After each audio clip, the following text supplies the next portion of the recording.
사랑의 예수님 감사합니다. 오늘도 다니엘을 통해서 주셨던 계시 음성을 저희들 또한 듣기를 원하며 시대를 분변시키기 위하여 과거 다니엘 선지자를 통해서 주님께서 말씀을 알려주시고 기록하게 하시고 오늘 저희들에게 이 시대를 깨달을 수 있는 지혜를 도와주심을 감사합니다. 이 시간에 말씀이 열리게 하여 주시옵시고 하나님께서 저희들에게 주시고자 하는 또한 계시 음성을 들을 수 있는 귀하고 복된 시간 되게 도와주시옵소서. 오늘도 성령으로 전하게 하여 주시옵고 사람의 입술을 감추어 주시옵시고 사람의 모습도 감추어 주시옵소서. 성령께서 말씀하시고 성령으로 듣는 귀하고 복된 시간 되게 하여 주시옵소서. 거룩하신 예수 그리스도의 이름으로 기도드립니다. 아멘. 오늘 제목의 말씀은 모든 나라를 짓이기는 철의 제국입니다. 제목의 말씀 느부갓네살 왕이 본 신상 중에서 가장 마지막이면서 가장 무서운 제국, 그래서 전 세계의 모든 국가, 유엔에 소속되었던 소속되지 않았던 모든 국가를 이겨버리는 그런 가장 강력한 제국, 철의 제국입니다. 말씀 보시겠습니다. 다니엘서 2장 33절 그리고 40절. 그 종아리는 철이요 넷째 나라는 강하기가 철 같으리니 철은 모든 물건을 부서뜨리고 이기는 곳이라 철이 모든 것을 부수는 것 같이 그 나라가 문나라를 부서뜨리고 빠을 것이며. 자, 느부갓네살 왕이 본 환상이지 않습니까? 금신상에 지금은 종아리 부분까지 내려왔어요. 철로 되어 있습니다. 그리고 종아리와 붙어있는 10발가락은 철과 하나 더, 재료가 하나 더 붙었는데 진흙으로 되어 있습니다. 그런데 철의 성질을 보면 철은 모든 물건을 부수고 빻을 수 있는 것처럼 이 네 번째 나라는 유연하면서도 동시에 철의 성질을 가진 제국으로서 인류의 역사 가운데 가장 강력한 중앙 집권 체제를 형성했습니다. 그리고 앞으로 미처 다 하지 못했던 것은 적그리스도 정부를 통해서 이루어질 것인데 바로 이 네 번째 철의 나라는 고대 로마를 가리키면서 동시에 고대 로마의 후신에서 나오게 되는 적그리스도 국가가 될 것입니다. 그래서 많은 사람들이 적그리스도가 어디에 나올 것인가 의문이 많은데 분명한 것은 적그리스도는 바로 이 로마 지역에서 나와야 합니다. 왜냐하면 두 다리와 두 종아리와 10발가락은 붙어 있을 뿐만 아니라 철로 되어 있다 이렇게 말합니다. 그래서 이 철의 제국에서 다시 한번 이제 전 세계를 통치하는, 물론 고대 로마는 전 세계를 통치하지는 못했습니다. 그러나 이 마지막 적그리스도 국가는요 전 세계를 통치합니다. 왜냐하면 이미 그들은 경제력으로 전 세계를 장악했기 때문에 전 세계 정치인들을 좌우지하는 것은 아주 쉬운 일이며, 그리고 전 세계 지금 국가들이 이런 아주 그 절대 권력에게 에서 자유한 나라는 현재는 한 나라도 없습니다. 그들에게 항거했던 나라들은 전부 다 손을 봤어요. 뭐 미국을 통해서 보든지 유럽 국가를 통해서 보든지 다 손을 보았기 때문에 이들 권력의, 이들 절대 권력의 경제 권력입니다. 금권 세력입니다. 이들에게 자유한 나라는 현재는 한 나라도 없습니다.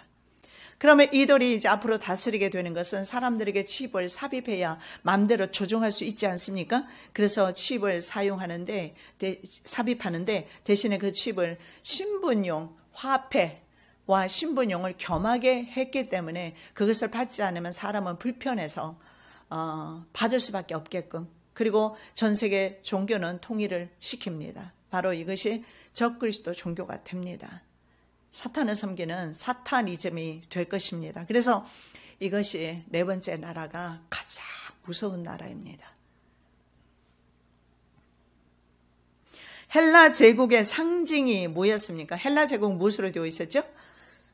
노스로 되어 있었잖아요. 노스는 구리입니다. 그죠? 구리는 상당히 좀 유연하죠. 철보다 낮은 온도에서 쉽게 녹습니다. 잘 녹아요. 그리고 쉽게 구할 수 있어서 인류가 철을 발견하기 전까지는 거의 다 청동이라고 하기도 합니다. 그래서 구리를 많이 사용했습니다. 그래서 알렉산더 대제는 전쟁 도구로서 이 구리를 많이 사용했어요. 놋을 사용했습니다. 그런데 놋이 무기로 사용했을 때 쉽게 부러집니다. 철은 그렇지가 않아요. 안 부러져요. 그래서 로마의 군대의 힘을 철을 통해서 보여주고 있는 것입니다. 그래서 심지어는 알렉산더 대제는 백성들에게도 놋을 사용해서 백성들이 널리 헬라 민족은요, 국가는 이 놋을 사용했다고 합니다. 그리고 이 놋은 현재 우리가 많이 이 놋도 사용하고 있어요. 어디에 많이 사용하느냐? 주로 전선에 많이 들어가는 것이 바로 놋입니다. 그런데 아까 제가 말씀드린 것처럼 놋이 무기로 사용할 때는 너무 물러서 철을 당할 수가 없습니다. 그래서 철이 발견되면서 이제 무기로서 철이 놋을 대신하는데 놋의 나라 헬라가 지고 로마가 철을 사용하면서 나타났기 때문입니다. 반면에 로마는요, 갑옷과 무기 제조를 위해서 유연하면서도 부러지지 않는, 쉽게 부러지는 놋 대신에 잘 부러지지 아니하면서 강한 철을 사용했습니다. 철은 강도와 경도가 모든 금속 중에서 가장 높습니다. 전기 전도도 쉬워서 가공하기도 참으로 쉽다고 합니다. 그래서 인류가 현재 가장 많이 사용하는 중금속이 바로 이 쇠로서, 철로서 주로 들어가는 곳이 현재 차량, 선박, 항공기, 주택, 그리고 뭐 각종 생활용품 전 분야에서 우리가 지금 사용하고 있는 마지막, 성경에는 더 이상 중금속이 나오지 않아요. 그리고 현재로 인류가 사용하는 것들 중에 발견된 더 이상의 중금속은 없습니다. 이유가 뭡니까? 성경에서 더 이상 말씀 안 하니까. 다른 중금속에 대해서, 금속에 대해서 말씀하는 게 없어요. 인류는 철로서, 쇠로서 인류의 문명은 끝나게 될 것이니까. 그 다음에는 무슨 단계입니까? 하나님 나라. 그래서 이게 마지막 나라입니다. 그래서 바로 이 철은요, 인류의 동반자라고 할 정도로 아주 친숙하고 유용한 금속 재료입니다. 그런데 로마는 쇠를 사용해서 군대를 움직였습니다. 그래서 이 제국은 쇠로 된 제국이다 하는 것을 염두에 두시면 앞으로 다가오는 제국을 우리가 이해하기가 쉽습니다. 그래서 쇠와 같은 무소불위의 그런 권력을 행사하였습니다. 고대 로마가. 자, 쇠와 같은 잔혹한 제국 로마에 대해서, 고대 로마입니다. 먼저 좀 한번 살펴봐야 될 것 같습니다. 쇠는요, 로마 제국의 잔혹하고 가혹한 성질을 그대로 표현해주는 금속입니다. 네 제국 중에서 가장 잔혹했습니다. 그래서 미래의 적그리스도 제국이 이곳에서 나온다는 겁니다. 그래서 예수님께서 미래에 나타나게 될 그 제국 아래에서의 성도들에게 대해서 뭐라고 말씀합니까? 창세 이래로 이런 큰 환란이 없다 말씀합니다. 이는 그때에 큰 환란이 있겠습니다. 창세로부터 지금까지 이런 환란이 없었고 후에도 없으리라. 이게 마지막 제국이기 때문이고, 느부갓네살이 본 금신상에는 발이 마지막입니다. 그리고 다니엘이 본 환상 가운데서는 마지막 짐승 7머리 10뿔 짐승 시대입니다. 더 이상의 제국은 없습니다. 세계 교회사를 살펴보면 최고의 박해 기간이요, 바로 로마 시대였습니다. 그 중에서도 로마의 10대 황제의 박해 기간입니다. 그들은 인간이 고용해낼 수 있는, 인간들이 고안할 수 있는 모든 살인 기구들과 그리고 살인 방법들을 동원해서 그리스도인들을 죽이는 데 총력을 다했습니다.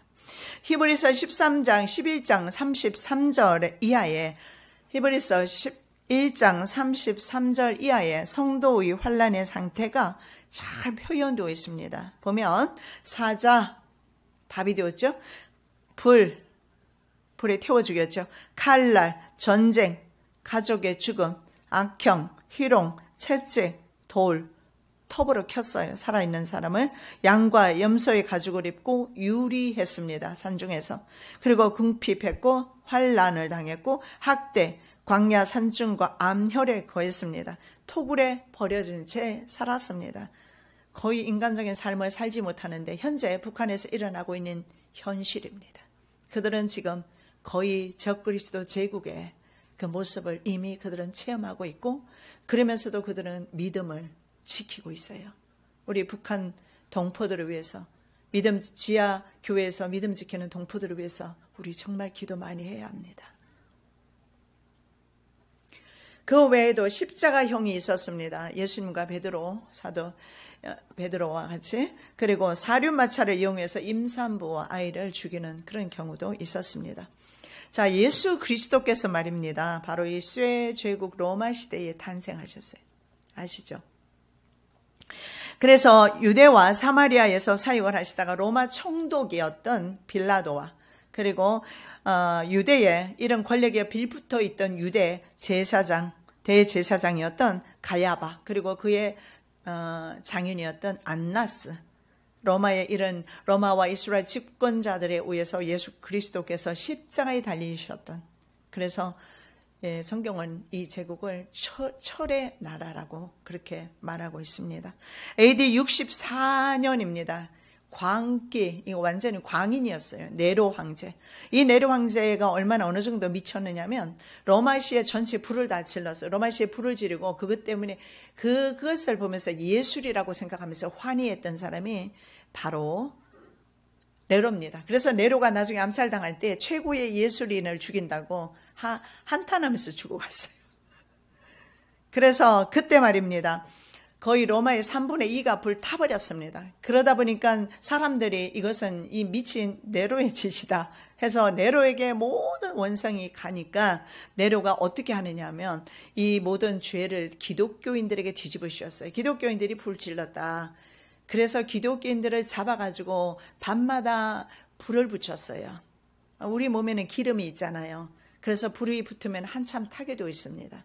그래서 밤마다 기독교인들을 모아놓고 불을 질러서 바로의 궁궐은요, 나처럼 화냈다고 그래요. 사람을 태워서. 그 정도로 잔혹한 국가가 로마입니다. 그는 생모와 자기의 아내를 죽였습니다. 의심해서 죽였겠죠. 그리고 우리가 성경에서 보는 대로 그래서 로마에 가면 사도 바울이 사용당한 곳이 있어요. 그 교회가, 기념교회가 있는데 사도 바울과 그리고 베드로를 죽였던 세력이 바로 로마입니다. 그래서 로마는 가장 강력한 제국이었고 무섭고 잔혹한 제국이었다는 것을 볼 수가 있습니다. 자,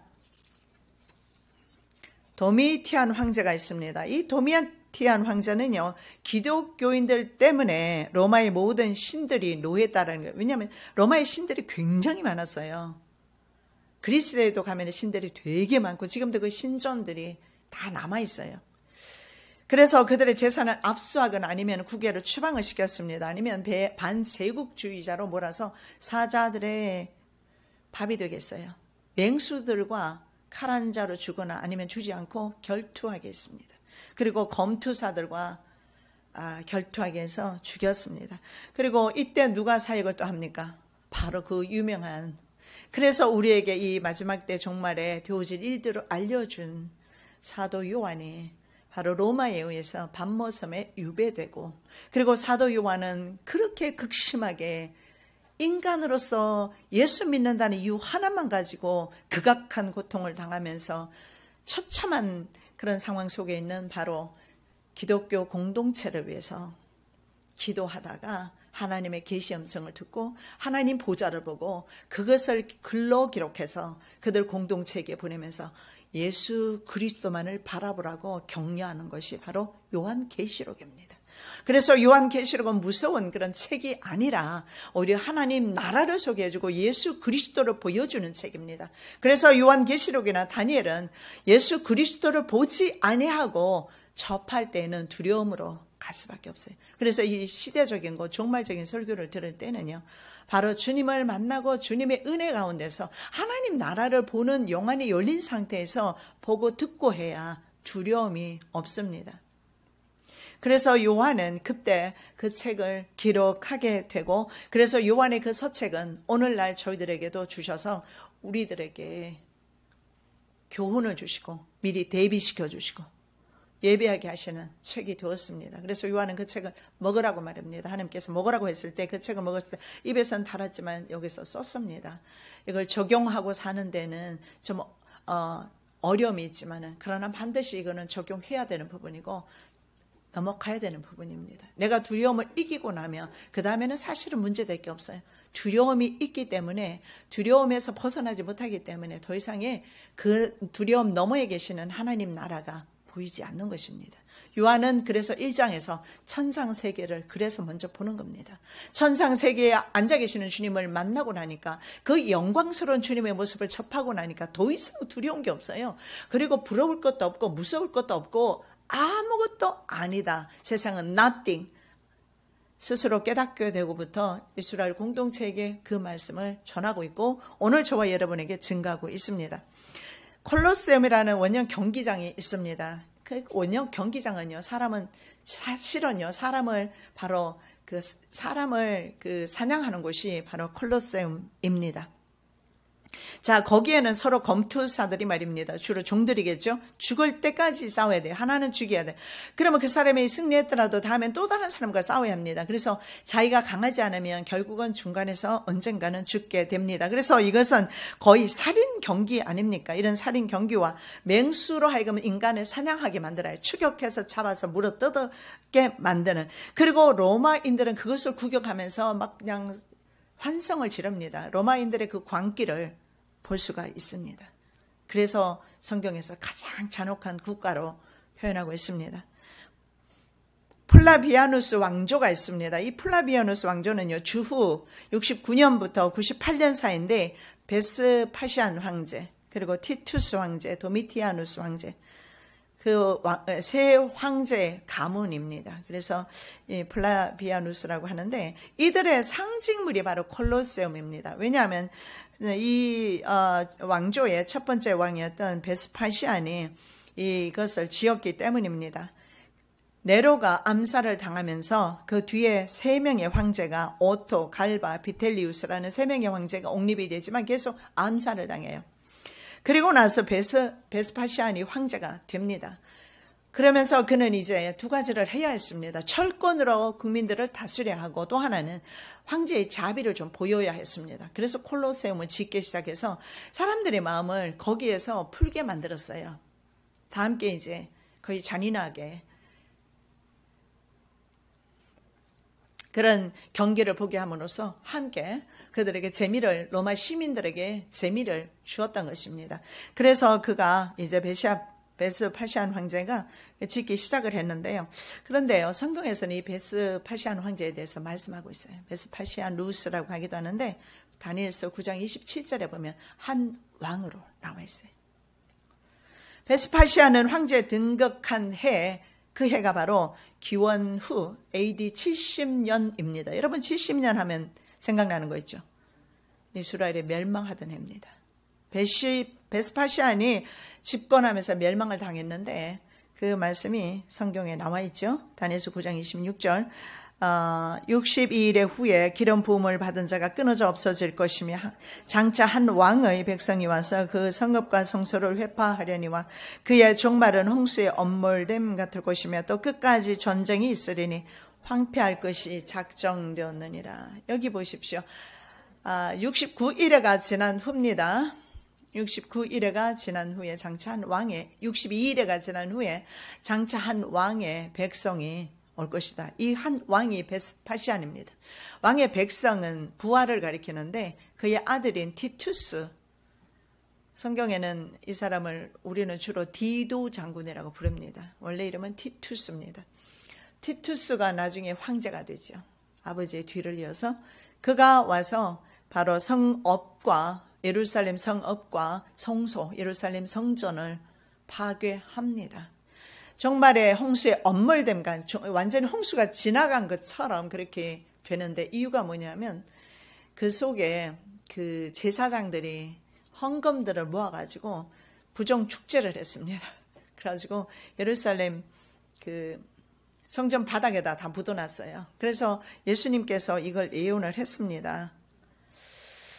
돌 위에 돌 하나도 남기지 않고 파헤치게 될 것이다. 예언한 대로 그들은 그 금을 찾기 위해서 심지어는 예루살렘 성전을 파괴시키는데 얼마나 철저하게 파괴했느냐면 돌이 두 개가 이렇게 겹쳐서 놓이지 않았어요. 다 헤쳐졌어요.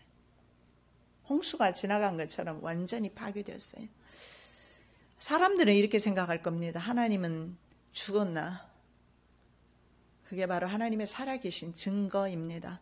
당신의 백성이 철저하게 당신을 외면하고 세상을 쫓고 세상 문화를 쫓을 때 바로 하나님께서 진노하셔서 하나님의 백성을 직접 팔아버린 거예요. 그래서 그러한 일을 당하게 된 것입니다. 자, 그렇다면 디도 장군이 왜 그렇게 했을까요? 2년 동안 예루살렘을 포위만 하고 있었어요. 왜냐하면 디도 장군이 예루살렘 성전을 파괴하는 것을 상당히 좀 꺼려했습니다. 그것은 하나님께서 막으셨기 때문에 그랬는데요. 그러나 AD 70년이 딱 되던 해에는 더 이상 예루살렘을 공격하지 않을 수가 없었어요. 포위만 하고 있을 수만은 없었어요. 왜냐하면 자기 아버지 베스파시안 장군이 다른 장군과 함께 황제의 물망에 오르게 됩니다. 그래서 자기 아버지를 밀어주기 위해서 군대가 로마로 들어가야 합니다. 군대로 그의 아버지를 뒤에서 밀어주기 위해서. 그래서 자기가 포위하고 있던 예루살렘을 멸망시킬 수밖에 없는데, 그런데 그거 예수님이 미리 말씀하셨잖아요. 말씀하셨어요. 그렇게 될 것이라고. 하나님의 때에 디도가 일한 것뿐입니다. 하나님께서는 역사를 주도하고 계시고 베스파시안이 황제가 될 수 있도록 하나님께서 하셨습니다. 허락하시기 때문에 된 거지. 그래, 물론 인간의 생각으로 아버지를 덮기 위해서 갔지만 하나님께서 예루살렘을 멸망시키는 것을 작정하셨기 때문에 그 일이 이루어진 거예요. 누가복음 21장 20절, 너희가 예루살렘이 군대들에게 에워싸이는 것을 보거든 그 멸망이 가까운 줄을 알라. 이때가 언제입니까? AD 68년입니다. AD 68년에 군대들에게 에워싸이면 멸망이 가까운 줄 알라. 그리고 예수님 뭐라고 말씀하세요? 할 수 있으면 산으로 도망가라. 근데 사람들은 도망가지 않고 있어요. 예수님의 말씀을 무시한 것입니다. 예수님의 말씀을 귀담아 들었던 사람은 산으로 도망갔습니다. 예루살렘이 함락될 때 마사다 요새지를 최후의 항전지로 보고 있습니다. 거기에서는 최후까지 사람들이 살아남으면서 어이없게도 이미 메시아는 다녀갔는데 70년이면 예수님께서 오신 그 날짜를 계산하면 예수님 오신 날짜가 아노 도미니라고 그래서 기원 후잖아요. 그런데 로마력이 4년이 늦어요. 그래서 여기로 말하면 예수님의 나이 30세면 사실은 세상 역사는 26년이었어요.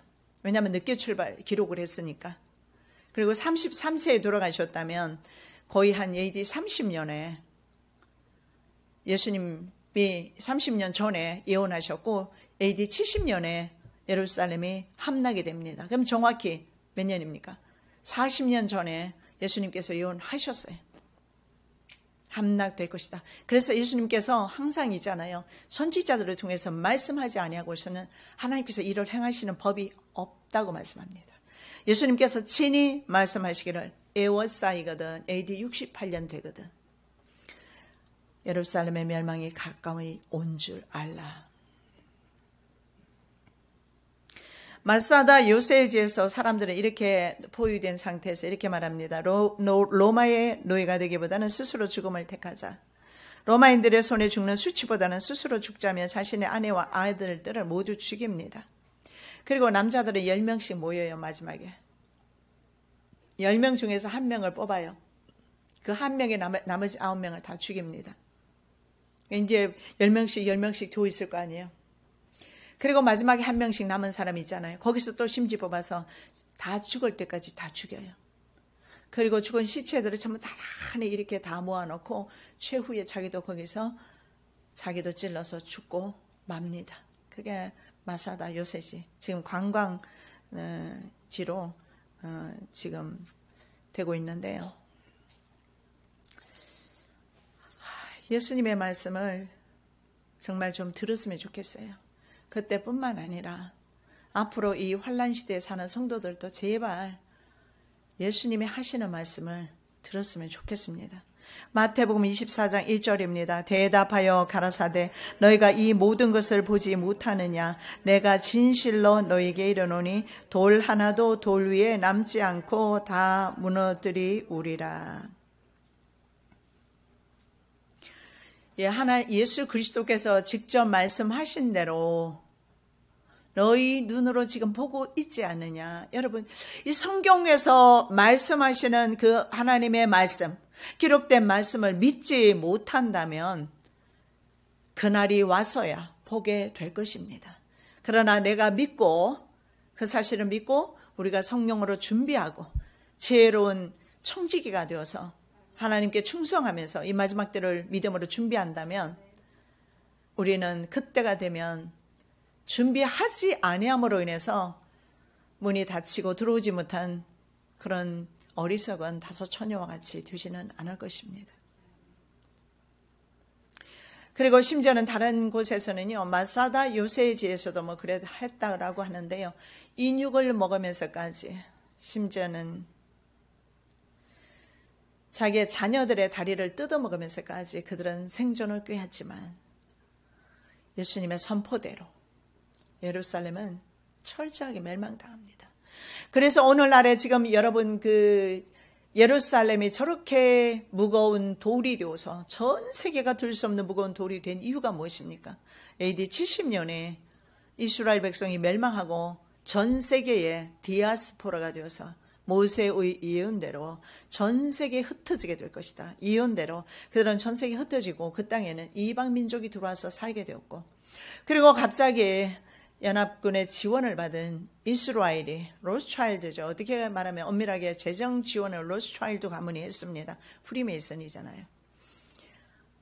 영국의 지원을 받은 이스라엘이 독립을 하게 됩니다. 1947년에 독립하고, 그리고 그 땅에 있는 가나안 사람들, 그 가나안 사람들은 바로 팔레스타인이죠. 블레셋 사람이라고 하기도 하는데 이들을 물리치는 것입니다.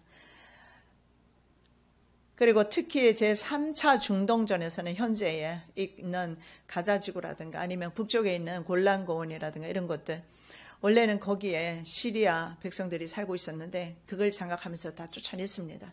그래서 현재 말입니다. 전 세계 국가들은, 유엔이나 서방 국가들은 1967년 제3차 중동전 전으로 너희 국토로 돌아가라. 그건 불법이다. 이렇게 말합니다. 그런데 성경은 그렇게 말 안 해요. 지금 이스라엘이 점령한 모든 지역은 다, 심지어는 서안지구나 또 하나 골란 고원이든지 가자지구든지, 그들이 비록 하마스가 그곳에 살고 있고 무장정파 하마스가 있고 팔레스타인 사람들이 그곳에 살고 있어도 성경은 그것은 그곳은 바로 이스라엘 백성들에게 준 것이라고 성경은 그렇게 말합니다. 그래서 그것을 빼앗으려고 하는 순간에 하나님의 진노가 얼굴에, 하나님의 화가 얼굴에 나타나요. 그 화는 누구를 향합니까? 열국을 향해요. 그래서 열국이 전쟁에 참여하게 되고, 참여하게 된 전쟁, 그래서 공마곡 전쟁 보십시오. 에스겔 38장 말씀에 39장에도 나와 있는데, 내가 곡을 어떻게 해요? 갈고리로 내가 깨워서 끌어내겠다고 합니다. 그래서 결국은 여호와의 뜻에 의한 마지막 전쟁인 것을 볼 수가 있습니다. 이 전쟁에서 하나님께서 의인을 멸하기를 원하시는 것이 아니고 죄인들을 멸하고 악인들을 벌하고 열국을 벌하고 하나님의 도성을 갈라놓고 하나님의 성읍을 갈라놓고 하나님의 성도를 핍박하는 그들을 심판하시기 위해서 오시는 것인데, 왜 하나님의 자녀가 두려워합니까? 육신에 젖어 살아서 그래요. 육신을 쫓게 되면 멸망으로, 육신을 쫓는 자는 갈 수밖에 없어요. 성령을 쫓는 사람은 영생을 얻게 되어 있고,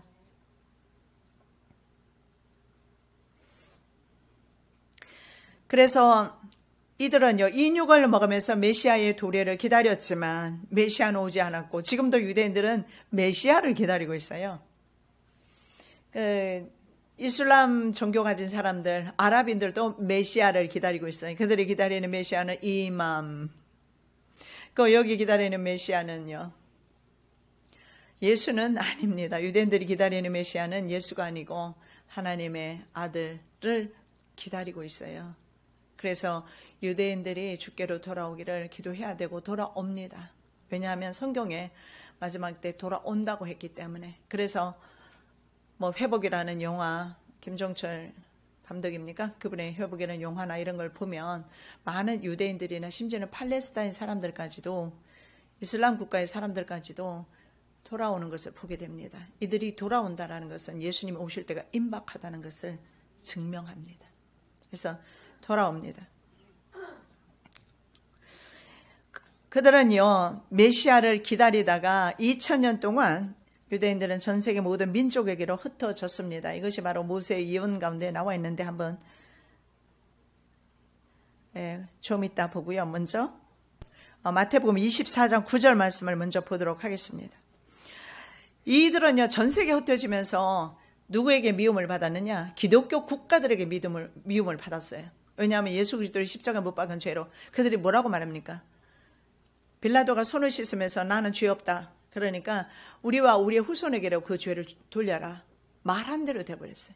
그래서 디아스포라 된 유대인들은요, 발붙일 곳이 없었어요. 왜냐하면 전 세계 기독교 국가가 유대인들을 색출해서 잡아서 죽이는 일을 했습니다. 그래서 여러분, 전 세계 민족 가운데 유대인만큼 환난과 핍박을 당한 민족이 없어요. 우리나라도 참으로 보면 우리나라 역사도 맨날 수탈당한 역사를 가지고 있어요. 강대 주변의 국가에 항상 수탈을 당하는 그런 역사를 가지고 있고, 어떻게 보면 비참한 그런 역사를 가지고 있는데, 이스라엘은 이건요, 국가도 없었지 않습니까? 그러면서 각자 흩어져 살면서 들어가 있는 그 민족 가운데서 유대인들은 항상 눈에 띄었어요. 왜냐하면 특이한 신앙 때문에 다른 신을 받아들이지 않아요. 하나님만을 섬겨요. 그들 신앙은 대단합니다.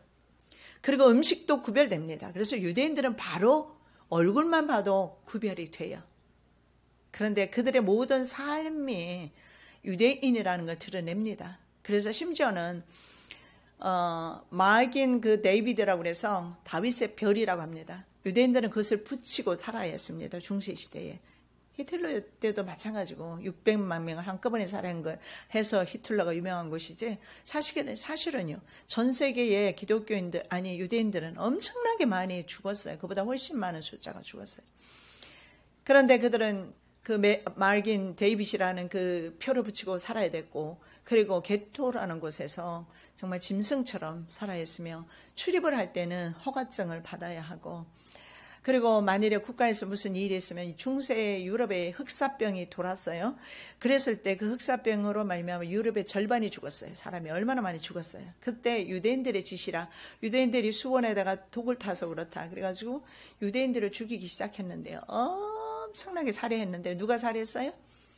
예수 믿는 사람이 유대인들을 살해했다고요. 그러니까 우리가 믿는 역사는 얼마나 왜곡되어 있습니까? 기독교인이라고 해서, 로마 카톨릭 교인이라고 해서 성도의 피에 참여하지 않은 것이 아니라는 것을 보여줍니다.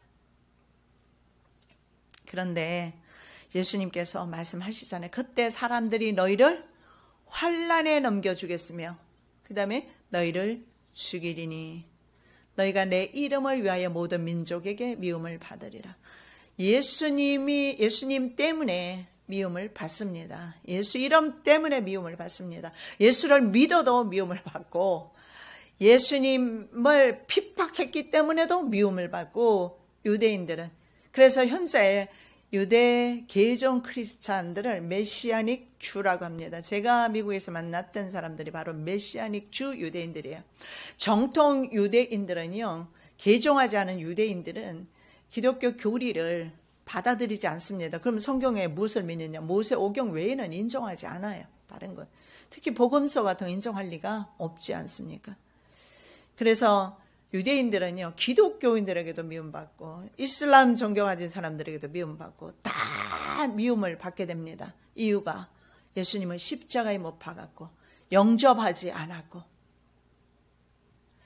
그래서 환난에 넘겨주신다는 말씀대로 이스라엘 백성들은 1900년 동안에 그런 역사를 살아왔습니다. 그러나 이미 독립했습니다. 여러분, 독립한 지 70년이 다 돼갑니다. 이스라엘의 독립 다음에는 뭐가 있습니까? 예수님의 재림이 있어요. 이스라엘이 독립이 되었다는 것은 전쟁을 예고하는 것입니다. 그래서 전 세계가 지금 난리가 난 거예요. 완전 불 붙여놨어요. 그래서 전쟁이 나는 겁니다.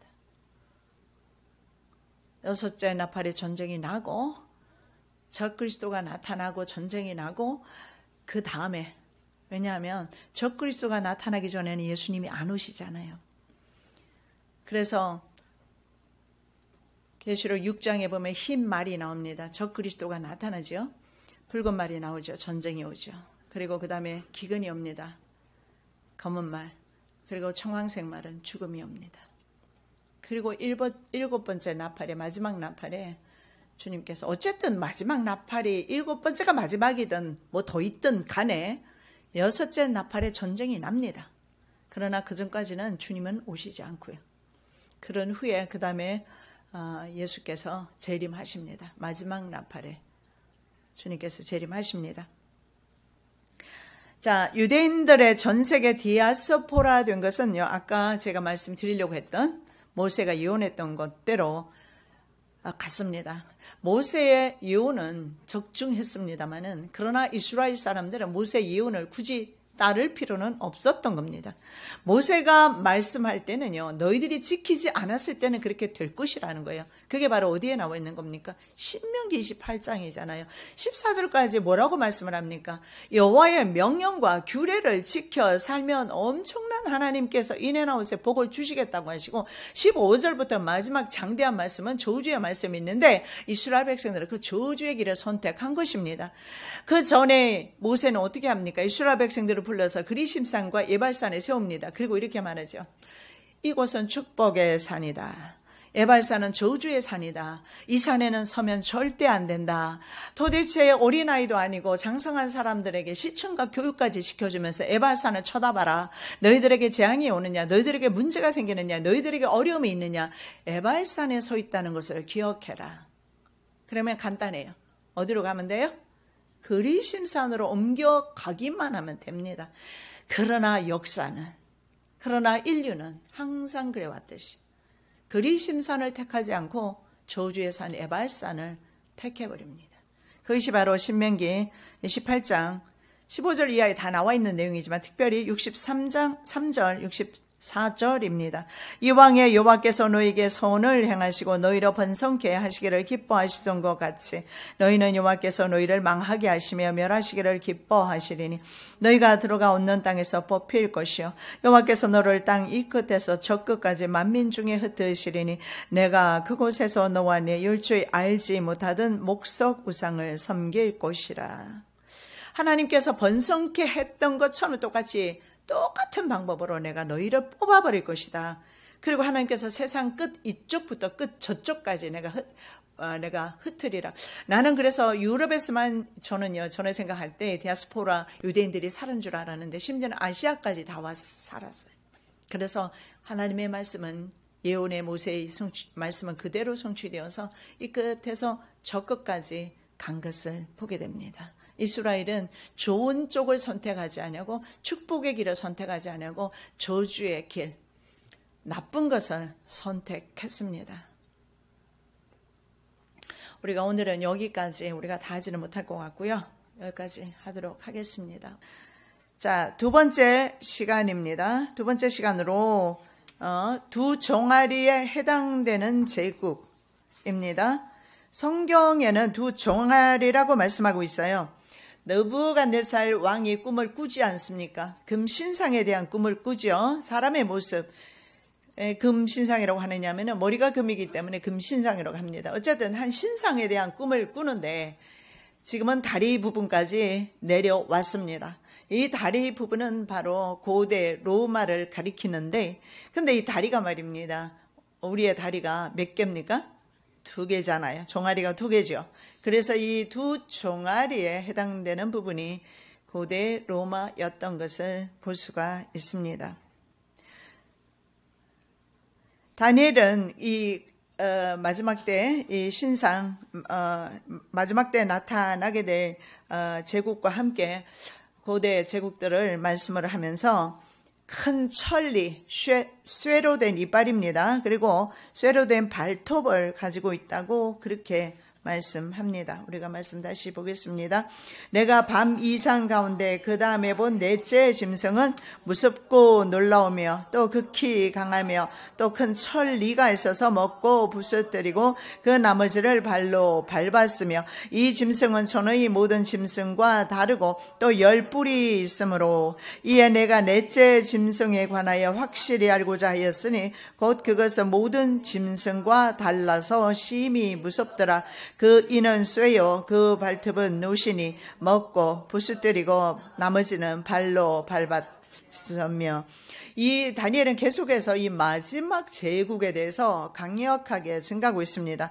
넷째 짐승에 관해서는 확실하게 내가 말하겠다, 이렇게 말합니다. 왜냐하면 이 네 번째 짐승으로 세상 제국은 끝이 나고, 그리고 이 네 번째 짐승은요 다른 모든 이전에 나왔던 세 번째까지의 이 짐승과 다르다. 그럼 세 번째까지의 짐승이 무엇입니까?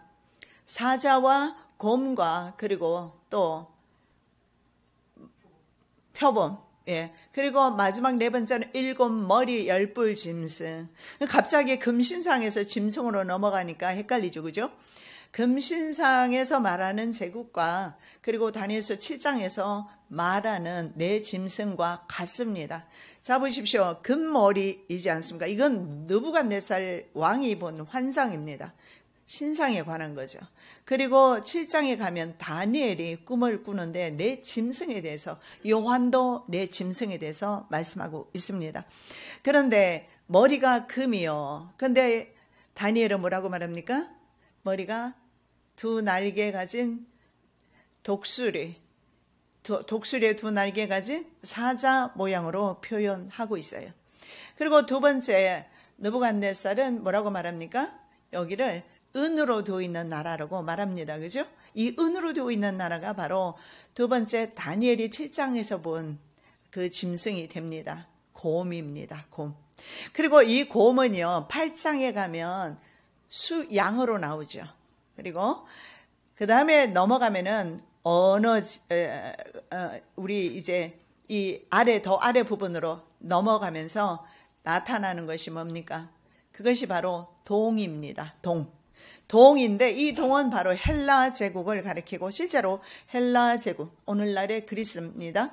이 헬라 제국이 실제로 동을 많이 사용했습니다. 그리고 7장에 가면서 다니엘은 바로 이 동의 나라를 표범으로 그렇게 표현하고 있습니다. 그리고 마지막에 이제 이 두 종아리 부분이면서 이 두 종아리는 10발가락과 연결되어 있어요. 왜 그러느냐면 두 종아리는 쇠로 되어 있습니다. 그리고 밑으로 내려가니까 쇠도 있고 진흙도 있어요. 그래서 같은 국가이면서 진흙이 첨가되어 있음을 볼 수가 있는데, 결국은 이 쇠의 나라에서 진흙이 첨가되면서 강대국가와 약소국가가 하나로 뭉쳐진, 그래서 대개는 유럽연합으로 보고 있습니다. 약소국가, 강대국가 나누어져 있지 않습니까? 그리고 실제로 현재 유럽연합이 말입니다. 고대, 이따 우리 지도로 보겠지만 고대 로마 제국의 영토에 있는 나라들입니다. 그래서 결국은 한 국가인 것을 볼 수 있고, 그렇다면 적그리스도는 다른 나라에서는 나오기는 거의 불가능하다, 그렇게 보셔야 합니다. 왜냐하면 이 땅 가운데 이 고대 로마는 한 제국, 신생 로마 제국과 로마와 신생 로마 제국은 적그리스도 국가를 가리킵니다. 그래서 적그리스도 국가와 그리고 고대 로마 제국은 결국은 한 뿌리인 것을 볼 수가 있기 때문에 결국은 두 종아리 부분에서 적그리스도가 나와야 된다라는 겁니다. 자, 이해가 좀 되시죠? 이거 참 제가 많이 언급했던 내용입니다. 그죠? 또 들으면 또 새롭게, 그죠? 은혜되죠? 예. 비빔밥 너무 많이 드셨어요? 맛있게 드셨죠? 네. 자, 그래서 여기에서 다니엘이 말하는 것은 뭐냐면, 분명히 내가 확실하게 말하지만 네 번째 짐승은 세 번째하고는 다르다. 그래서 네 번째 짐승은 그러면 어떻게 되어 있느냐? 네 번째 짐승은요, 금속으로 하면 철과 그러니까 쇠와 동으로 되어 있어요. 구리와 쇠로 되어 있습니다. 그것이 바로 네 번째 제국입니다. 여기에서 구리는 청동을 사용했던 국가는 바로 헬라 제국이거든요. 헬라 제국의 특징을 가진 네 번째 제국. 그 네 번째 제국은 성경에서 짐승을 뭐라고 표현합니까? 7머리 10뿔 괴물로 표현하고 있습니다. 그래서 왜 7머리 10뿔일까요? 이런 모든 고대 국가들의 특징을 다 가지고 나오기 때문에, 출현하기 때문에, 그래서 7머리 10뿔, 7왕, 뿔은 멸류관을 가리킵니다. 그래서 그 모든 나라를 다 복속을 시키기 때문에 7머리와 10뿔을 가지고 나타나게 됩니다. 그리고 이 짐승의 특징이 뭡니까? 계속해서 다니엘은 말합니다.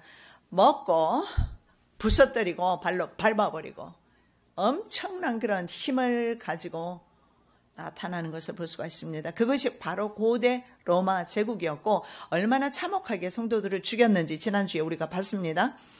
그런데 새로 이제 오게 되는 적그리스도 국가도 쇠의 부분을 가지고 있어요.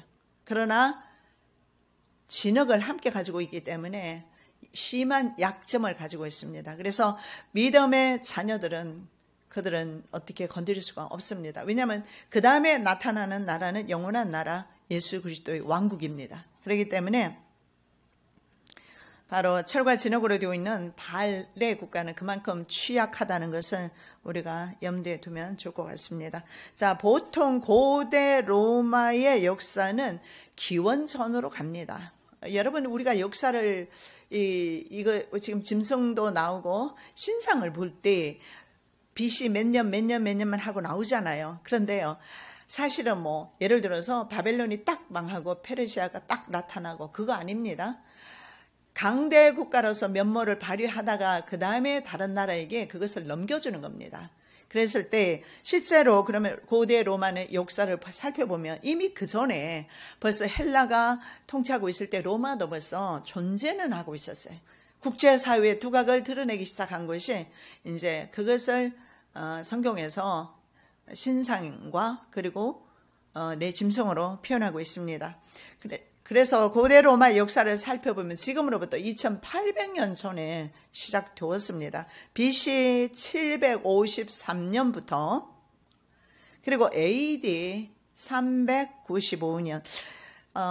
지금 이 연도는 여러분이 조금 기억하시는 게 좋습니다. 왜냐하면 성경의 말씀이 얼마나 정확하게 성취되는지 연도를 통해서 볼 수가 있어요. AD 기원 후입니다. 395년에 서로마가 멸망합니다. 서로마가 있다는 것은 동로마도 있다는 거죠. 서로마가 멸망하는 시기까지 주로 1148년경, 거의 1200년간의 기간이 바로 고대 로마의 역사로 봅니다.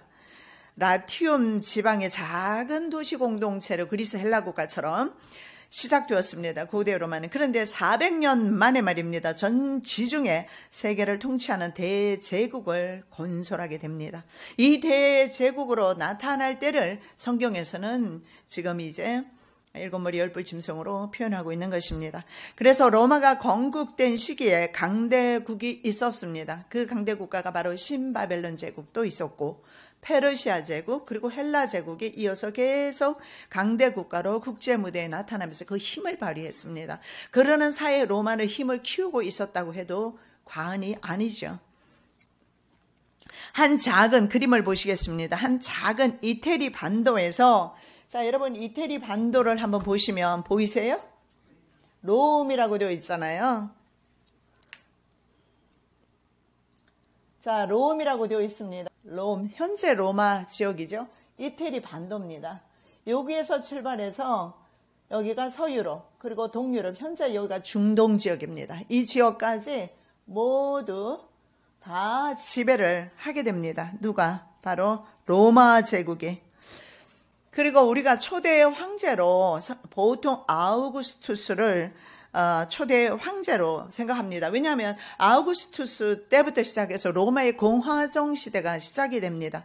그래서 보통은 초대 황제, 아우구스투스 황제 이후의 공화정 시대를 고대 로마 제국이라고 보통은 보지만 그러나 실질적으로 그 전에 이미 로마는 존재했다라는 것입니다. 자, 이 아우구스투스는요, 성경에 기록되어 있어요. 우리가 잘 아는 누굽니까? 아구스도. 이 아구스도라고 성경에 나오는데 바로 예수님 시대의 통치했던 로마 왕입니다. 이 사람이 바로 아구스투스인데 누가복음 2장 1절에 나와 있습니다. 누가복음 2장 1절, 이때 가이사 아구스도가 영을 내려 천하로 다 호적하라 하였으니, 그럼 이때 예수님은 뱃속에 있었을 때입니다. 호적하라고 명령을 내렸어요. 인구조사하는 거죠. 이때 로마의 황제를 가이사라고 합니다. 황제 아구스도가 영을 내렸습니다. 자, 철의 제국으로 표현하죠. 로마는 바로 느부갓네살의 금신상 중에서 두 종아리 부분이면서, 그리고 계속 내려와서 열 발가락이다, 말씀을 드렸고, 자, 성경의 예언을 따라서 거대한 로마 제국은요, 데오도시우스, 이 황제도 기억하셔야 됩니다. 왜냐하면 데오도시우스 1세인데요, 이 황제에게 아들이 둘 있었어요. 그 두 아들이 로마를 동서로 분할해서 통치하게 됩니다. 그래서 두 종아리로 오늘 다니엘은 표현하고 있어요. 엄청나게 정확하게 성경은 말씀하고 있죠. 그래서 로마는 두 개 국가다. 그래서 종아리로 표현하고 있습니다. 그래서 철의 제국이지만 두 개 국가로 분할이 되면서 그 철의 쇠의 힘을 잃기를 시작합니다.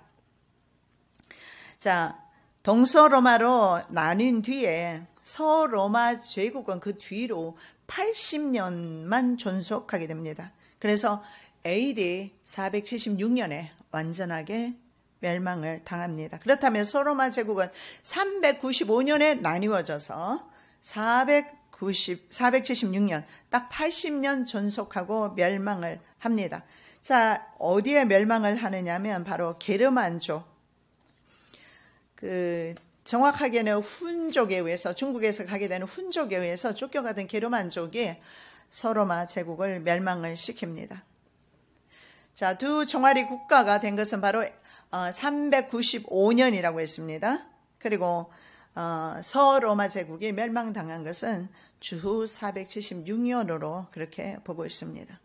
그런데 보통 로마 제국의 용어는요, AD 476년 서로마 멸망 이전까지 역사를 가리키는데, 이것은 철저하게 서구 문화식의 의식 때문에 그렇습니다. 무슨 말이냐면 현재 유럽 연합, 우리가 알고 있는 서구 문명, 그 사람들은 자기 그쪽이 서로마 지역이었어요. 그래서 그때를 자기가 살던 그 곳에 로마가 멸망한 것을 로마가 멸망했다, 이렇게 보고 있지만 실제로 동로마는요 그렇지 않습니다. 그 후에 거의 1000년이 넘도록 존재를 하는데, 언제까지 가느냐, 1453년까지 동로마 제국은 존속하게 됩니다. 그래서 이것은 서유럽 중심의 사고관으로서 역사책에는 그렇게 보고 있지만, 서로마 제국이 오도아케르, 게르만족 오도아케르 장군에 의해서 멸망을 당합니다. 그 이후에는 그곳에는 여러 게르만 민족의 각축장이 됩니다. 그리고 서로마가 이렇게 빨리 멸망했던 이유가 있습니다. 영토가 크면 멸망을 빨리 해요. 왜냐하면 식민지 국가를 관리하기가 심히 힘들어요. 그만한 돈도 필요했고 군대도 필요했고. 그래서 서로마는 동로마보다도 굉장히 넓은 영토를 운영을 해야 했으므로 결국은 경제력이 받침이 되지 못해서 서로마 제국은 빨리 망하게 됩니다. 자, 우리가 동로마 제국을 다시 한번 그림으로 보도록 하겠습니다. 자, 동로마 제국은요, 콘스탄티노플이라고 많이 들어보셨을 거예요. 여기가 수도가 되고 서로마는 바로 롬, 여기가 수도가 되어 있었습니다. 그래서 이렇게 나누어진 것을 볼 수가 있습니다. 자, 다니엘서에 표현한 대로요, 로마의 세력은 제국들 중에서 가장 강력했습니다.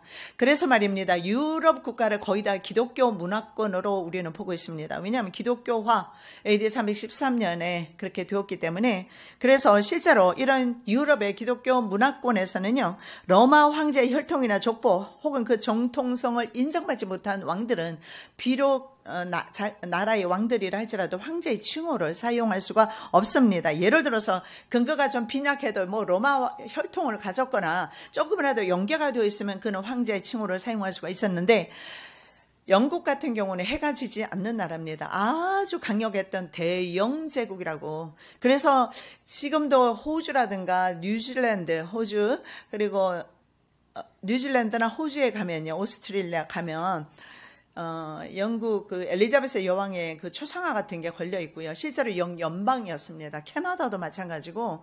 그래서 영국 영이 굉장히 사방에 많이 있었어요. 그 정도로 참 위대한 대영 제국이었던 영국도 황제의 칭호를 사용할 수가 없었습니다. 그러다가 서인도까지 이제 정복을 하면서 인도의 황제를 이제 겸임을 하면서 황제 칭호를 그때서야 비로소 사용하게 됩니다. 그 정도로 로마 황제의 후예여야 황제라는 칭호를 사용합니다. 예를 들어서 프랑크는 뭐 프랑스 나라입니다. 현재로. 당시에는 뭐 프랑크라든가 이런 식으로 나누어졌어요.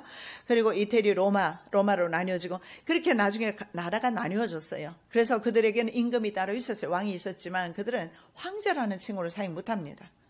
로마 황제 외에는 사용하지 못했어요.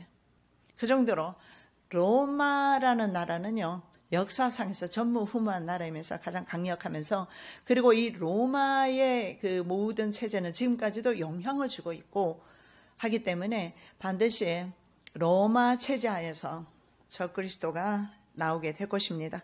그래서 로마의 황제는 그 당시에 왕중왕이었고, 적그리스도도 반드시 이 로마의 후예로 로마의 자손 가운데서 나오게 되어야 한다. 그게 뭐 억지로 든지 간에 뭐 예를 들어서 뭐 한쪽 부모가 다는 아니지만 한쪽이 예를 들어서 로마의 황실의 혈통으로 가지고 있다든가 뭐 이런 게 있어야 합니다. 왜냐하면 성경에 볼 때 우리가 오해하는 부분이 적그리스도가 종교 지도자를 적그리스도를 보는 경우가 있는데, 성경에는 그를 왕으로 칭하고 있어요. 7머리와 10뿔을 가진 왕으로 그를 표현하고 있어요. 그는 왕족 중에서 나와야 합니다. 반드시 고대 왕족 가운데서 나와야 합니다. 그것이 성경에서 말씀하는 적그리스도입니다.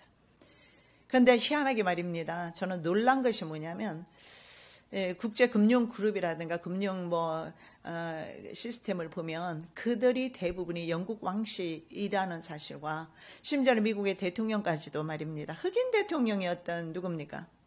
오바마 대통령까지도 유럽 왕실에 피가 섞여 있어요. 뭔가는 이렇게 흐르는 게 있어요. 그래서 서로 이렇게 연계되어 있는데, 지금 모든 정계나 전 세계를 좌우지하는 300의 위원회라든가 아니면은 우리 빌드버그 클럽이라고 들어보셨습니까? 로마 클럽이라도 있어요. 삼각위원회, 이것은 아시아 쪽을 관장하지만 대부분에 보면은 영국 왕실과 유럽 왕실과 전부 연결되어 있거나 아니면 그쪽 사람들입니다. 그래서 반드시 우리는 이 로마라는 나라를 눈여겨봐야 합니다. 왜냐하면 그곳에서 적그리스도 정부가 세워지기 때문에 그렇습니다. 자, 다니엘은 느부갓네살의 금신상의 꿈 해석에서 국가의 성질을 나타내는 금속이 바로 종아리와 10발가락 모두 쇠로 있다고 말하고 있죠. 그래서 한 개의 국가로 표현하고 있습니다. 그래서 고대 로마의 영토가 현재 바로 철과 진흙으로 되어 있는 바로 유럽 연합 국가인 것을 볼 수가 있고, 현재 강대국 철과 그리고 약소국 진흙의 국가로 현재 나누어져 있는 것 같습니다. 그래서 적그리스도는 반드시 로마의 황제 혈통에서 나와야 된다라는 것이며, 그리고 실제로 성경에서 말씀하고 있고, 원래 그 유럽 연합에서 가장 강력했던 국가가 독일입니다. 그리고 프랑스, 영국입니다. 그런데 영국이 탈퇴하면서 영국이 실제적으로 전 세계를 지배했던 실세였고, 영국이 탈퇴했기 때문에 오히려 세계 왕으로서 등극할 수 있는 그런 그 환경이랄까요? 그걸 만들지 않았을까 그런 생각도 듭니다. 가장 정확한 근거가 있습니다. 여러분, 바로 저 계시록 17장 11절을 기억하셔야 합니다. 그래야지 적그리스도가 무슨 이 나라에서 나온다, 저 나라에서 나온다, 뭐 이 사람이다, 저 사람이다 그런 말이 안 나오게 되어 있어요. 계시록 정확하게 17장 11절 시작. 전에 있었다가 시방 없어진 짐승은 8째 왕이니 7 중에 속한 자라. 저가 멸망으로 들어가리라. 자, 적그리스도는 8번째 왕으로 온다고 요한은 그렇게 말하고 있습니다. 상세한 것은 우리 엔드타임 1분장 강의할 때 도표를 보면서 우리가 하겠습니다. 오늘은 그냥 넘어가는데요. 이렇게 말합니다. 8번째 왕으로서 7에 속한 자라. 그래서 이것을 영어 성경에 보면 이렇게 나와 있어요. 그게 뭐냐면 He belongs to the seven, ancient라는 말을 쓰기도 하는데, 고대 왕들 중에, 그러니까 고대 7 왕에 속한 자로서 8번째. 다시 말씀드릴게요. 고대 7 왕의 피를, 혈통을 가진 사람으로서 8번째 되는 사람, 8에 속한 왕. belongs라는 것은 뭐냐면, 이삭이가 우리 안수 집사님 아들입니다. belong이라는 말을 써요. 속해 있는 거죠. 이해가 되죠? 그래서 belong이라는 단어는 반드시 누군가에게 소속되어 있는 것 말할 때 belong이라는 단어를 썼는데, 바로 8째 왕 적그리스도는 belongs to 어디? 고대, ancient, seven kings 여기에 포함이 된 그에게 속한 사람이어야 된다. 그래서 적그리스도는 반드시 우리가 아는 이 동양에서 나올 수 없습니다. 가짜입니다. 내가 그리스도라 그러면 문선명이 될 수도 없고, 문선명은 그렇게 말합니다. 예수는 십자가에서 실패했기 때문에, 그래서 하나님께서 예수께서 실패한 그것을 위해서 자기가 대신 그 중보자의 자리에서 중보를 한다 하고서 교주의 자리에 올랐습니다. 한국에서 나올 리는 없습니다. 반드시 유럽연합에서 나와야 할 것입니다. 아니면 예를 들어서 미국에서 나온다 할지라도, 아니면 다른 지역에 나온다 할지라도 반드시 왕족 출신으로 유럽의 왕족 출신 가운데서 나옵니다. 여러분, 역사를 있잖아요. 성경에 기록된 역사, 말하자면 히브리 역사, 유대인들을 중심으로 하는 역사를 여러분 살피셔야지 엉뚱한 데 가서 살피시면 안 돼요. 우리가 말입니다. 여러분, 국사 공부도 제대로 못 하셨죠, 그죠? 그때 왜 그렇게들 공부를 안 했나 몰라요, 그죠? 저는 그때 외운 거 지금도 기억나요. 태중, 태세, 문단세 기억나는데, 국사도 저는 많이 외웠던 것 같습니다. 근데 우리 국사도 모르면서 무슨 이스라엘 국사를 아느냐고요? 이스라엘 역사를 왜 알아야 되느냐? 알아야죠. 구원의 역사가 거기에 다 기록되어 있는데, 그 땅에서 이루어지고 있는데, 우리는 필히 알아야 합니다. 우리는 하늘나라 백성이기 때문에 하늘나라 백성은 하늘나라 역사로 알아야지 구원 역사는 알아야 합니다. 그래서 좀 머리 아프도 다녔어도 반드시 이해하셔야 됩니다. 얼마나 지금 상세하게 넘어가고 있어요. 2장에서 지금 몇 주째 머무르고 있어요. 이해를 하시기를 바랍니다. 자, 로마의 용량은 지금까지도 내려오고 있습니다. 예를 들어 히틀러의 경례하는 사진이잖아요. 오른팔 들게. 그것은 사실은요, 로마 제국의 인사법이었어요. 그리고 로마 제국의 상징이 바로 독수리 문양인데, 미국의 학교라든가 관공서 가면 전부, 심지어 대통령 백악관에도 가면 독수리 문양으로 되어 있어요. 나폴레옹도 독수리 문양을 사용했어요. 많은 강대 국가들이 사용했던 것이 바로 독수리 상징인데요. 여러분, 독수리가 성경에 어디에 나옵니까? 독수리 날개치며 그것만 생각하지 마시고 지금 다니엘서 하고 있잖아요. 다니엘서 안에서 살펴야지. 어디에 나옵니까? 사자 제국에서 나오잖아요. 바벨론 제국도 독수리 문양을 사용한 것을 볼 수가 있어요. 왜냐하면 사자이면서도 독수리 2 날개 달린 사자라고 그랬잖아요. 그리고 성경에 보면, 성경 곳곳에 이사야서나 보면 바벨론을 독수리로 표현하고 있어요. 사자로 표현한 것도 있지만, 그래서 독수리 사자, 결국은 짐승은 뭐예요? 세상 제국이고 전부 한 통속이다. 이렇게 보시면 되겠습니다. 자, 두 개의 종아리에 대해서 뭐 여러 가지 견해가 있는데 어떤 또 견해가 있느냐면, 헬라 제국의 알렉산더 후계자 중에서, 이거는 다니엘서 11장에 나옵니다. 셀루쿠스 왕조라고 북쪽에 오늘날의 시리아 이 지역입니다. 왕조입니다. 그리고 남쪽에 톨레미 장군이 남쪽 이집트를 장악합니다. 그래서 그 왕조를 톨레미 왕조라고 합니다. 그래서 두 왕조 간의 분열이다, 이렇게 보는 견해도 있습니다. 그리고 또 다른 하나는 로마와 아랍인들이 분리됐다. 이것도 뭐 그럴 수도 있어요. 왜냐하면 서로마는 현재 거의 백인 중심의 서구 문명입니다. 동로마는요, 오늘날의 아랍 국가들로서 그들 또한 유럽연합에 속해 있어요. 지금 8개 국가인가 그렇죠? 영국이 탈퇴하고도 28개 국가인가 그럴 거예요. 동로마, 서로마, 결국은 이들도 다 같은. 그래서 우리가 생각할 때는 그러면 고대 로마는 백인들로만 구성돼. 그렇지 않아요. 흑인들도 있고 아랍인들도 있고 온갖 모든 종의 인종들이 거기에 다 있어요. 이것이 바로 열 발가락으로 표현된 것입니다. 자, 철의 제국의 쇠락과 멸망에 대해서 보겠습니다. 마치 영원히 번영할 것처럼 보였던 로마 역시도 멸망의 그 고비를 맞게 됩니다.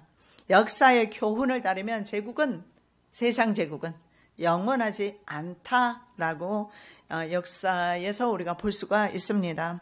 이 사실은 다니엘이 사실은 먼저 경고하고 있습니다. 왜냐하면 다니엘서 2장 45절에 나와 있습니다. 왕이 사람의 손으로 아니하고 산에서 뜨인 돌이 철과 녹과 진흙과 은과 금을 부서뜨린 것을 보신 것은 크신 하나님이 장래일을 왕께 알게 하신 것이라. 예.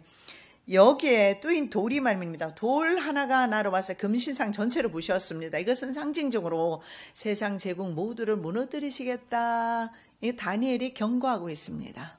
이것이 바로 철과 진흙의 세상 역사입니다. 아무리 그들이 강대해도 결국은 뜨인 돌 앞에서 무너지는 것을 볼 수가 있습니다. 그래서 세계 역사를 보면 완전하거나 영원한 제국은 없었습니다. 어느 제국이든지 통치 권력의 절정에서 통치자와 국민의 타락으로 그들은 쾌락주의에 빠지게 됩니다. 그래서 이것을 일종의 제국 말기 현상이라고 합니다. 이것은 세상 역사 가운데 항상 나타나는 것인데, 인간이 부패하였기 때문에 제국은 반드시 그 제국의 말기 현상을, 꼭 암 말기의 현상이 보이잖아요. 어때요? 어떻게 되면 사람이 죽어요? 사기까지 가면 어떻게 돼요? 몸이 전부 다 썩어서, 예전에 균이 다 정복을 하잖아요. 암균이 정복을 해요. 공격을 해서 나중에는 죽게 되는 거 하고 똑같아요. 예, 제국의 말기 현상들이 바로 쾌락이라는 겁니다. 그래서 우리 그리스도인들이 가장 멀리 해야 되는 것이 쾌락입니다. 쾌락을 쫓으면 멸망당하는 것은 역사의 교훈입니다. 자, 로마는요, 성경에 위배되는 동성애를 권장했습니다. 오늘날의 우리 전 세계 현실과 비슷합니다. 그리고 심지어는 성적 욕망의 그런 극단적인 추구라든가, 심지어는 변태 성욕에 관한 법률은 아주 관대했습니다. 특히 지배계층의 타락은요, 극에 달했습니다. 귀족들은 어떻게 하느냐면 밤새도록 술을 마십니다. 그리고 섹스하고, 그리고 나중에 다 토해내고, 그 다음날 밤 되면 다시 술 퍼마시고, 그리고 섹스하고 토하고, 이것은 완전히 광란의 현장에, 로마의 그 멸망을 보면, 멸망사에 보면 그게 다 나와 있습니다. 그래서 식도락과 성도락의 도시가 바로 로마였어요. 이게 말기 현상입니다. 바벨론이 말입니다. 바벨론도 그랬어요. 자, 바벨론도 여러분 아시겠지만 에레미야 51장 37절에서 39절까지 우리가 한번 읽고 살펴봅니다. 바벨론이 황폐한 무더기가 되어서 실랑의 거처와 놀람과 치솟거리가 되고 거민이 없으리라. 그들이 다 사자같이 소리하며 어린 사자같이 부르짖으며 열정이 일어날 때에 내가 연회를 베풀고 그들로 취하며 기뻐하다가 영영이 잠들어 깨지 못하게 하리라. 여호와의 말이니라. 하나님께서 그렇게 말씀하셨어요. 그래서 바벨론의 멸망을 우리가 볼 수가 있는데요. 이 바벨론이 황폐한 무더기가 되었습니다. 그리고 그것은 실랑이 거처하는 장소가 되었죠. 그런데 이들이 어떻게 멸망했는가? 자, 이렇게 말합니다. 사자같이 소리치다가, 여기에서도 사자라고 예레미야 선지자가 말합니다. 바벨론의 상징이 뭡니까? 사자입니다. 사자처럼 정복해댔어요. 독수리 두 날개 달고 사자처럼 정복하다가 부러짓다가 열정이 막 일어나죠. 열정이 막 일어나요. 그래서 교만해서 뭘 합니까? 연회를 베풀고. 그래서 연회를 베풀고 이들이요 술을 마시고 취해 있다가 영영 깨어나지 못했다. 이렇게 말하고 있어요. 세상 권력은 이렇게 갑니다. 돈이 있으면 뭐 하겠어요? 페르시아 왕도 그랬습니다. 아하수에로 왕을 여러분 보시면 에스더의 남편이잖아요. 이 아하수에로 왕도 잔치, 그 다음에 나타나는 헬라 왕과 전쟁하기 위해서 잔치를 베푸는데 180일을 합니다. 그리고 수산 도성에 머무는 관료들을 위해서 7일을 더합니다. 그래서 도합 187일을 잔치하면서 자기네들이 얼마나 부유한 것을 온 세상에 미리 드러내고 전쟁에 나가지만 참패합니다. 주전 79년입니다. 나폴리 근처에 베수비아 화산이 있습니다. 이 베수비아 화산 폭발로 로마의 휴양 도시입니다. 아주 아름다운 곳인데 폼페이라는 곳이 있어요. 폼페이의 최후를 보면 알 수가 있는데 적어도 한 3,000도가 넘는다고 그래요. 3,000도에서 사람이 움직이다가 그 화산이 폭발해서 그 화산액이요 사람에게 3,000도 뜨거운 그 열기 속에서 그대로 응고되어서 화석으로 남아있어요. 우리는 가서 직접 본 적이 있는데 모양 그대로 있어요. 그래서 그대로 매장되었는데 그 유적을 한번 보면요. 성적 타락이 얼마나 되어 있는지, 어느 정도 성적 타락이 되어 있는지 볼 수가 있어요. 이것이 바로 세계의 강대국, 제국들의 모습입니다. 자, 로마가 멸망하게 된 것은요, 여러 가지 이런 쾌락, 그리고, 제국들의 그런 말기 증세를 보였습니다. 쾌락이나 쉽게 말씀드리면, 먼저 안에부터 무너진 거예요. 그, 정치 일선에 있는 사람들부터 쾌락에 빠지면서 먼저 무너지게 됩니다. 바벨론도 마찬가지예요. 그래서 나중에 문을 안에서 열어주는 경우가 많이 있습니다. 바벨론도 그렇게 해서 고레스, 하나님께서 이렇게 말해요. 고레스의 손을 잡고 내가 들어가겠다 그랬거든요. 그래서 고레스의 손을 잡고 가니까 고레스는 무혈입성했다고 전에 우리 살펴봤잖아요. 무혈입성했어요. 안에서 문을 열어줬거든요. 항복하고 들어왔어요. 오히려 페르시아 민족은요, 자기 왕보다도 오히려 고레스 왕을 더 영접을 했어요. 그래서 무혈입성을 했던 겁니다. 이것이 바로 세상 역사인데, 자, 로마가 멸망한 것 중에 여러분 이거 참 고무적인데요. 로마가 멸망한 것 중에 기독교 때문에 멸망을 당한 것도 그 이후로 역사가 증거하고 있어요. 지난주에 우리 살펴봤지만 기독교인들을 원형 경기장에서 어떻게 죽였습니까? 인간으로는 그렇게 할 수가 없어요. 그렇게 참혹하게 비참하게 그들은 죽어갔습니다. 그리고 힘없이 죽어갔는데요. 나중에는 이 기독교가 유럽 전체를 잠식해버립니다. 자, 기독교의 생명은요, 세계적인 권력까지도 무력화시켰는데, 그 복음이 결국은 AD 313년입니다. 콘스탄티누스 황제입니다. 기독교를 공인하게 됩니다. 그리고 심지어는 어떤 명령을 내리냐면 이제는 주일날 예배드리지 않는 사람을 사형시키는 쪽으로 반대가 되었습니다. 물론 콘스탄틴 대제는요, 자기의 어떤 유익을 바라고 이익을 바라고 그 일을 했지만 실제로 AD 313년에 기독교 공인이 된 이후로 동로마 제국도 붕괴되어 갔습니다. 자, 초대 교부였던 어거스틴이 로마의 생활에 대해서 잘 증가하고 있어요. 그러니까 자기가 지은 책들을 보면 뭐 참회록이라든가 하나님의 도성이라든가 뭐 이런 걸 보면 자기가 얼마나 정말 타락했는지, 그게 바로 로마인들의 타락을 적나라하게 표현해주고 있습니다. 그래서 그도 밤이면 황제를 위한 연설문을 써주고 부를 누리기를 시작합니다. 물론 로마인이 아니었지만 로마로 갔지 않습니까? 그러면서 그는 그 부를 즐기면서 정말 여자와 술에 날마다 찌들어 살았습니다. 그러다가 그가 밖에서 아이들이 노래하는 소리를 들었는데 책을 집어라 할 뭐 이런 노래 소리였어요. 무심코 자기가 그 소리에 마음이 찔려서 쳐다보는데 성경책, 어머니 그 문학가가 얼마나 오랫동안 32년을 기도해 왔거든요. 눈물로 기도했습니다. 암브로시우스 교부가 말했던 그 유명한 어머니가 교부를 찾아가서 아들에 대해서 염려를 했을 때 암브로시우스 유명한 말을 남깁니다. 기도하는 어머니의 자식은 망하지 않습니다. 그랬던 그 어거스틴, 그가 그러면 그 말씀을 들게 되느냐, 그것이 바로 우리가 암송했던 로마서 13장 11절에서 14절의 말씀입니다. 어둠의 일을 벗고 빛의 갑옷을 입자. 낮에와 같이 단정히 행하고 방탕과 술 취하지 말고 음란과 호색하지 말며 쟁투와 시기하지 말고 오직 주 예수 그리스도로 옷 입고 정욕을 위하여 육신의 일을 dom하지 말라. 딱 자기 말이에요. 정욕, 음란. 그래서 그는 그때 이후로 주님 만나고 모든 타락된 생활을 벗어버립니다.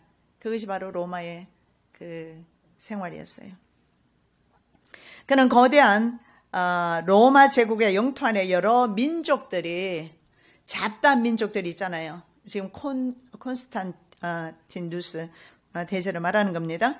그러나 영토 안에 여러 민족들이 있습니다. 그 여러 민족들의 잡다한 종교를 뭔가를 하나로 통일시키기를 원했습니다. 그랬을 때 그 중에 가장 있잖아요, 좀 교리가 괜찮다고 생각한 기독교를 공인화시키는 것입니다. 하나로 통일해야지. 왜냐하면 여러분 아시겠지만 인간을 가장 결집시키고 강하게 만드는 것이 종교입니다. 종교는 죽음까지도 불사하거든요.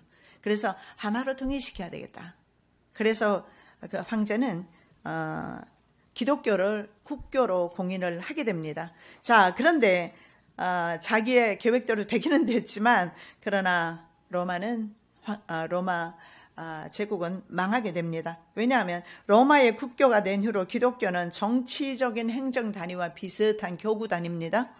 교구 시스템의 조직원을 통해서 놀랍게 번식을 하기 시작합니다. 이거는 뭐 기하급수적으로 번식하면서 유럽 전체 사회를 다 장악했습니다. 그래서 유럽 사회를 기독교 문화 사회가 된 것입니다. 신앙의 힘만큼 사람들을 결집시키는 게 없지 않습니까? 그래서 앞으로의 세계 대전도 결국은 종교 집단 간의 이데올로기 전쟁입니다. 현재 하는 것이 보세요. 같은 이슬람 국가 중에서도 어떻습니까? 시아파와 수니파, 이것이 예수님 말씀하신 민족과 민족 간의 전쟁입니다. 그래서 종교 전쟁이죠. 그래서 기독교로 하나로 통일이 되는 것은 좋았는데, 로마가 존재하는데 로마를 강력하게 해주는 데는 힘을 발휘하지는 못합니다. 왜냐하면 나중에 기독교회가 황제보다 더 높이 더 큰 권력을 가지기 때문입니다. 그래서 이 황제는 말입니다. 예를 들어서 한 황제는 프랑스 황제든 영국 황제든, 황제는요 그 지역만 통치할 수 있는데요, 실제로 교황은요 전 세계 교인들을 다 통솔할 수 있기 때문에 결국은 황제의 인노센트 3세의 굴욕 같은 거 있잖아요. 카노사의 굴욕 같은 거. 황제가 교황 앞에 가서 비바람이 치는데 3일 밤낮을 무릎을 꿇고 빌고서 사면 받았지 않습니까? 왜냐하면 교회에서 파면하면, 파문을 당하면 황제가 될 수가 없거든요. 그런 일이 있었습니다. 자, 로마 제국 영토는 당시 문명을 이룩하고 있던 지역의 절반을 차지하고 있었습니다. 이 영토를 하지 못한 로마의 관료제와 그리고 잘 훈련된 로마군, 법, 교통망, 이런 것들을 보면 유럽 국가들이 현재에 와서야 달성할 수 있는 것들, 이런 것들이 벌써 로마 시대의 말입니다. 도로라든가 이런 것들이 법이라든가 그 당시에 이미 다 완성이 된 것을 봅니다. 그래서 로마라는 나라는 지금까지도 전 세계 모든 국가의 법이라든가 정신세계를 지배하고 있다라고 생각해도 좋을 것 같습니다. 그 정도로 로마는 모든 사람에게 영향을 줍니다. 물론 사상에서는 헬레니즘 사상, 그리스 사상이, 철학 사상이 전 세계 사람들을 많이 지배합니다. 어쩌면 신학 사상에 대체시킨 것이 바로 헬레니즘입니다. 그러나 실제로 모든 길은 로마로 통한다는 말에서 볼 수 있듯이 로마의 교통망, 군사도로 이런 것은 거의 신화적인데 실제로 로마라든가 그리고 로마가 통치했던 그런 속주국들 있잖아요. 가서 보면 지금도 가면요. 돌로서 바닥을 다 깔아놨어요. 그래서 차가 지나가면 얼마나 소리가 시끄러운지 몰라요. 왜냐하면 돌 위에를 돌하고 연결이 되어가지고 도로를 만들어져 있어요. 근데 이 돌이 얼마나 단단한지 차가 그렇게 지나다니는데 근데 보면은요, 이 도로가 언제 만들어졌느냐 보면 로마 시대 때 만들어졌던 도로가 지금까지도 사용되고 있어요. 그 정도로 로마의 군사도로는 유명합니다. 법은 또 어떻습니까? 로마의 이 법이 사실은요, 전 세계 성문법이 민주국가에 성문법이 되어 있어요. 우리나라 마찬가지예요.